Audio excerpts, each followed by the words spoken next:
This is a public service announcement for new home buyers. Permit expeditors perform zoning variance services if you should need that.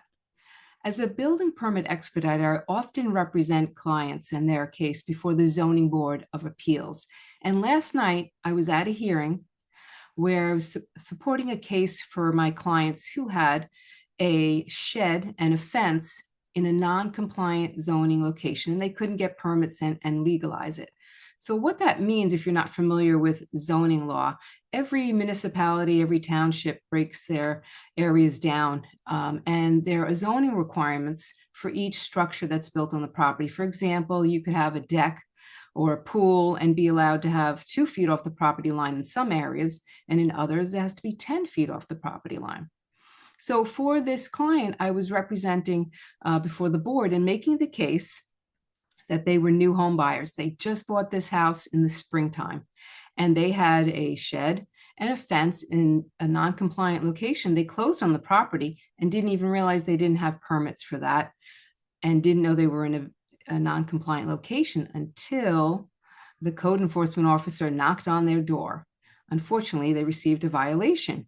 And of course, they were shocked and surprised. So title search reports before you purchase a house doesn't provide for this type of information. So I was making the case before the zoning board, and the chairman asked me, didn't the buyers, verify from their property survey that every structure had a permit and a CO before they purchased it?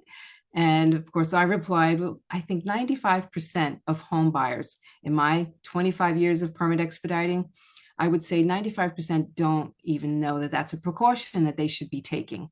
And it happens often that you close on a property and the structures are not legalized. So we made a case before the board, and fortunately this shed had been in existence for over a decade, and we found that it was grandfathered in before the zoning code was in effect. So we had a victory and got to keep the shed in the location for this client. But the moral of the story is verify before you buy. If there's no CO, it's a no-go. Don't purchase a property before verifying and asking for the full history and the permit documents. Reach out to us at Dynamic Permits before you set a closing date. We'll perform that research.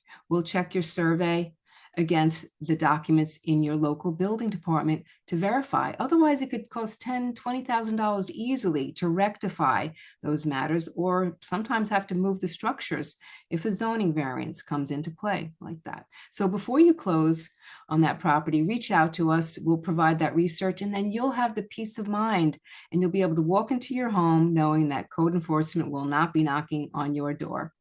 If you like this video, please click down there and put a comment in there, and we appreciate any feedback. Thanks for watching.